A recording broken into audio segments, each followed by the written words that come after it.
বিধানসভার পর্যবেক্ষক শওকত মোল্লা তার গাড়ির ওপর গতকালই হামলা চালানোর ঘটনা ঘটে। বোমাবাজি এবং কি গুলি চালানোর অভিযোগ তিনি করেছেন, অভিযোগ আইএসএফ এর বিরুদ্ধে।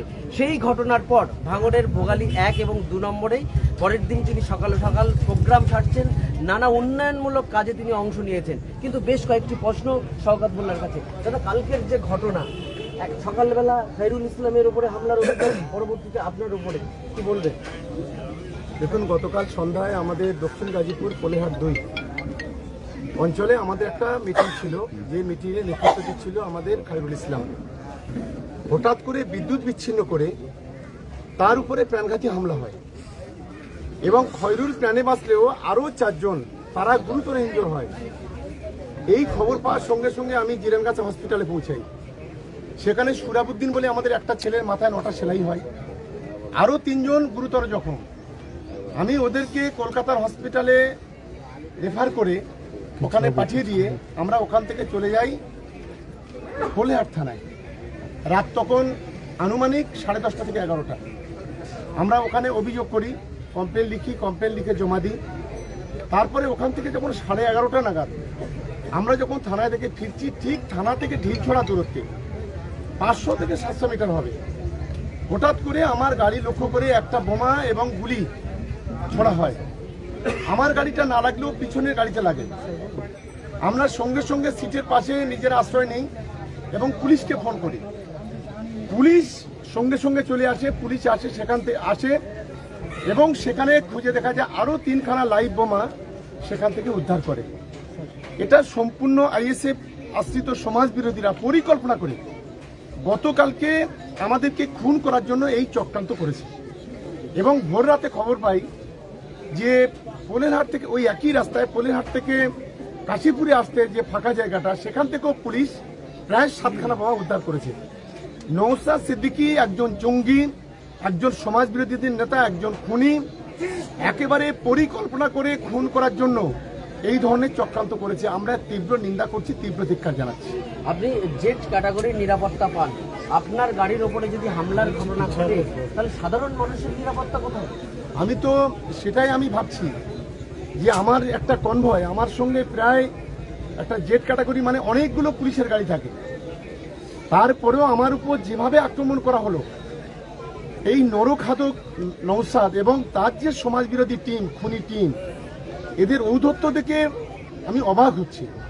আমি শুধু একটা কথা আপনাদের মাধ্যমে বলি, ঠিক একইভাবে 23 সালে আমাদের 3টে ছেলেকে ওরা খুন করেছিল।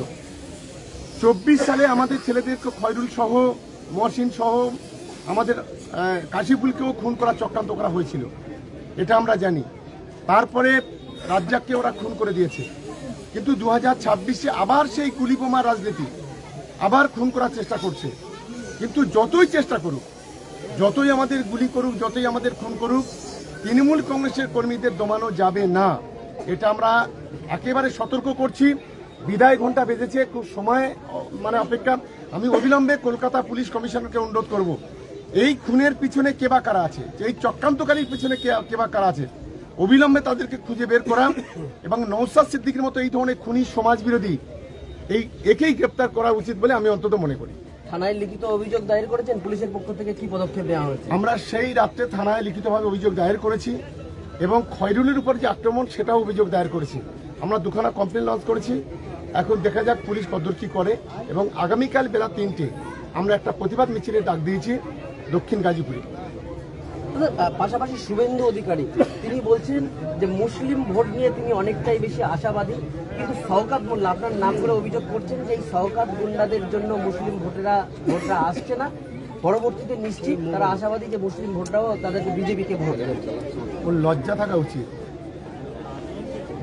একজন সবচেয়ে স্বাধীনতার পর সবচেয়ে একদম নোংরা বিরোধী দলনেতা, যে প্রতিদিন একটা কমিউনিটিকে জিহাদি বলে, সমাজ বিরোধী বলে, খুনি বলে, বাংলা থেকে যাদেরকে তাড়িয়ে দেওয়ার কথা বলে, সেই ভূতের মুখে কখনো নাম কখনো সহ্য হবে না, এটা বাংলার মানুষ জানে। এই ধরনের আসলে একজন হচ্ছে সবচাইতে বড় সমাজ বিরোধী। এই বাংলার সবচাইতে বড় সমাজ বিরোধী, সবচাইতে বড় মির্জাপুরের নাম হলো এই শুভেন্দু অধিকারী। বাংলার গাদ্দার, বাংলার মানুষের রুটি রুজি কেড়ে নেওয়ার মালিক এই শুভেন্দু অধিকারী দিল্লির নেতাদের পায়ে পড়ে। ফলে এর কাছ থেকে আমাদের জ্ঞান শিখতে হবে, আর এর কাছ থেকে বাংলার মানুষ জ্ঞান শিখবে যে বাংলার 10 কোটি মানুষের পেটে লাথি মারে, যে বাংলার দিল্লির নেতাদের পায়ে পড়ে বাংলার একটা সংখ্যালঘু সমাজের উপরে তীব্র থেকে তীব্রতর আক্রমণ করে। সংখ্যালঘু মানে সমাজ বিরোধী, সংখ্যালঘু মানে খুনি, সংখ্যালঘু মানে জেহাদি, যে মমতা বন্দ্যোপাধ্যায়কে মেশো খালা বলে পরিচয় দেয়, যে মমতা বন্দ্যোপাধ্যায়কে বলে যে এ একজন মুসলিম তোষক, তার মুখে বাংলার মানুষ এটা কখনো ওর এই ধরনের কথায় গুরুত্ব দেয় না। সময় আসন্ন, মাত্র কয়েকটা দিন বাকি আছে, আর 2-2.5 মাস পরে দেখবেন দিল্লির নেতারা একে ঘাড় ধাক্কা দিয়ে বিজেপি থেকে বের করে দেবে। সুকান্ত মজুমদারের পর এবার শুভেন্দু অধিকারী, তিনি এই বাংলাদেশি ভোটারদেরকে অন্তর্ভুক্তিকরণ নিয়ে তিনি সরব হয়েছেন। তিনি বলছেন যে নদিয়া এবং দক্ষিণ 24 পরগনার ডিএমরা আইপ্যাকের সঙ্গে যোগ সাজস করেই কার্যত বাংলাদেশিদের ভোটার লিস্টে নাম ঢোকাচ্ছে। আমার প্রশ্ন প্রথম হলো, কেন এসআইআর? স্বাধীনতার পরে অনেক এসআইআর হয়েছে, এই ধরনের এসআইআর তো কেউ কখনো দেখেনি। আমরা বলছি আপনি এসআইআর করুন, ভোটের 2 মাস আগে কেন? পরিকল্পিতভাবে আজকের এই কোটি কোটি ভোটার মানুষকে আজকে লাইনে দাঁড় করানো হলো কেন? সম্পূর্ণ বিজেপি পরিকল্পনা করে ইলেকশন কমিশনকে দিয়ে বাংলার কোটি কোটি মানুষকে আজকে লাইনে দাঁড় করিয়েছে। মানুষ আজকে দিশেহারা। এবং আমরা যে ফর্মগুলো ফিল আপ করেছি, আমি এই ভাঙড় বিধানসভায় দাঁড়িয়ে বলি, 1,25,000 নাম ফেরত এসছে, 1,25,000। আমরা সেগুলো ফর্ম ফিল আপ করে আমাদের সাধারণ মানুষ জমা দিয়েছে। আমি জানি না কতজনের ভোট থাকবে আর কতজনের ভোট যাবে। এই লাস্ট 3 দিনে লজিক্যাল ডিসক্রিপেন্সিতে 25,000 নাম এসছে। গতকাল রাত পর্যন্ত, রাত 12টা লাস্ট টাইম ছিল।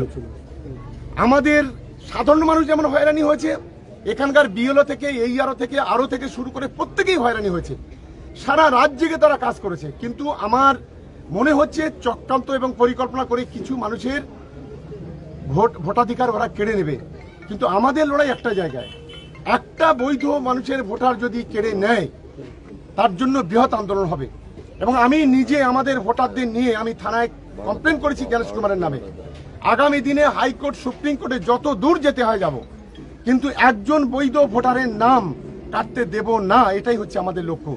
এর পিছনের বড় নায়ক এই শুভেন্দু অধিকারীর মতো, এই সুকান্ত মজুমদারের মতো দালাল, যারা অমিত শাহ, নরেন্দ্র মোদীর পায়ে পড়ে ইলেকশন কমিশনকে দিয়ে এই নোংরা খেলা বাংলাতে ঘটাতে চাইছে। শেষ প্রশ্ন, তহা সিদ্দিকী এই ঘটনা প্রসঙ্গে, আপনার ঘটনা প্রসঙ্গে তিনি বলছেন যে শুধুমাত্র সিকিউরিটি বাড়ানোর জন্য শওকত মোল্লা একটা নাটক করছেন। ভাঙড় এবং ক্যানিংয়ে দুষ্কৃতিমূলক কাজ শওকত মোল্লা ব্যতীত হয় না। তহা সিদ্দিকীর অভিযোগ, ওর নোংরা, ওর কথা শুনলে আমার গা বমি বমি হচ্ছে। এখন এই ধরনের নোংরা মানুষ সম্পর্কে আমাদের সেই কথা বলার মতো, সময় নষ্ট করার মতো সময় আমাদের কাছে নেই। কারণ আমাদের কথার একটা মূল্য আছে। এরা হচ্ছে নোংরা প্রকৃতি, এটার কথার কোনো মূল্য নেই। এরা হচ্ছে দালাল, এরা হচ্ছে ধর্মের কালোবাজারি, এরা ধর্মটাকে সামনে রেখে রাজনীতি করে মানুষকে বোকা বানায়।